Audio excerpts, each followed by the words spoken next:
అంబేద్కర్ కోనసీమ జిల్లా ఇరుసుమండలో ONGC blowout పై మనతో మాట్లాడడానికి రాజోలు ఎమ్మెల్యే దేవ వరప్రసాద్ ఉన్నారు.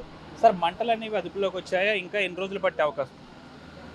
ఇప్పుడున్న పరిస్థితి ఇరుసుమంటలో చూసినట్టయితే నిన్నటికి ఇప్పటికి ఒక బాగా ఇంప్రూవ్మెంట్ ఉంది.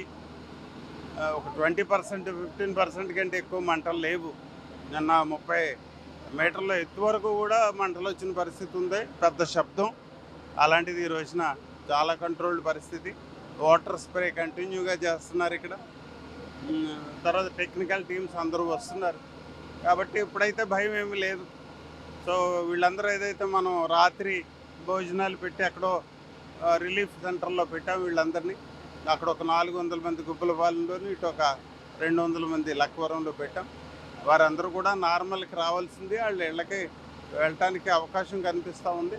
కాబట్టి ఆదుర్ద చెందాల్సిన పరిస్థితి అయితే నాకు కనిపించట్లేదు. మీరు కూడా ఆరోపిస్తున్నారు ఇది మానవ తప్పిదం వల్లే జరిగింది అంటారు, ఎంతవరకు కరెక్ట్? తప్పనిసరిగా నేను దానికి ఆ స్టాండ్ మీదే ఉన్నాను. ఎందుకంటే ఇది ఒకటే 2 విషయాలు నేను గట్టిగా నా మనసులో ఉన్న మాట. ఒకటి, వాళ్ళు సరిగ్గా కమ్యూనికేషన్ లేదు, పబ్లిక్కి చెప్పలేదు, అందరినీ ప్రిపేర్ చేయలేదు ఇంత ఆపరేషన్ జరిగేటప్పుడు, ఇంత ప్రాబ్లం వచ్చేటప్పుడు. రెండవది ఏంటంటే సరిగ్గా చేయలేదనేది ఒక వాదన వినపడుతుంది. వాళ్ళే సమాధానం చెప్పాలి దీనికి. ఏం జరిగింది, ఎలా జరిగింది అనే విషయం వాళ్ళే సమాధానం చెప్పాలి. సో అది సరైన ఆపరేషన్ చేశారా?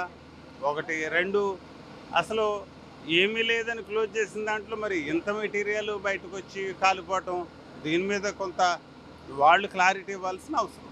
కోనసీమ అంటే పచ్చని కొబ్బరి చెట్లకు ప్రసిద్ధి. అలాంటిది ఇక్కడ కొబ్బరి చెట్లు అనేవి పెద్ద ఎత్తున నాశనం అయిపోతున్నాయి. ఈ ఓఎన్జీసీ బావుల వల్ల ఈ కోనసీమ ప్రజలకు కూడా ఆందోళన చెందుతున్నారు. ఎప్పుడు ఏం జరుగుతుందని వారికి మీరు ఇచ్చే భరోసా? నేను సంవత్సరం నుంచి చెప్తున్నానండి. నేను ఇక్కడ ఎమ్మెల్యేగా కంటెస్ట్ చేసిన రోజు నుంచి కూడా చెప్తా ఉన్నాను ఈ మాట. నేను ఇక్కడ పరిస్థితులు బాగాలేవు, సమస్యలు అయిపోయింది ఇక్కడంతా.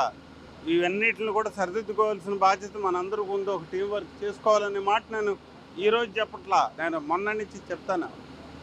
ఓఎన్జీసీ వారు కూడా దృష్టి పెట్టి అభివృద్ధి మీద దృష్టి పెట్టాలి. మనకి ఇలా ఇవన్నీ కూడా ప్రాపర్గా కమ్యూనికేట్ చేయాలి మనకి. నేను అడుగుతున్నాను బిగినింగ్ నుంచి ఓఎన్జీసీ, మీరు మాకు విషయాలన్నీ కూడా అప్డేట్ చేయండి, మేము పబ్లిక్ని ప్రిపేర్ చేస్తామంటే ఎక్కడా కూడా బాధరవుతున్న పరిస్థితి నాకు కనిపించట్లేదు.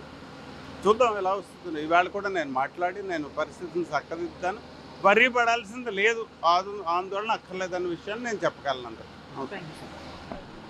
ఇదైతే మానవ తప్పిదం వల్లే జరిగిందని అయితే రాజోలు ఎమ్మెల్యే దేవ వరప్రసాద్ చెప్తున్నారు. ప్రస్తుతం అయితే ఈ మంటల తీవ్రత అనేవి తగ్గుముఖం పట్టాయి. అయితే 2-3 రోజుల పూర్తి స్థాయిలో తగ్గుముఖం పడతాయి. ఇటు కోనసీమ జిల్లా వాసులు ఎవరు కూడా భయభ్రాంతులకు గురి కావద్దంటున్నారు.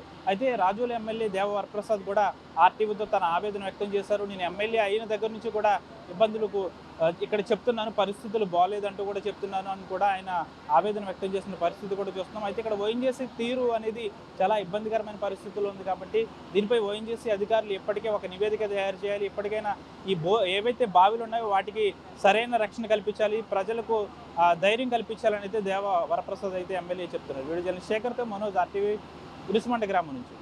Local to global news at your finger tips. మీ చేతిలో ఒక ఆయుధం. Download Raw TV app. Media legend Ravi Prakash is back.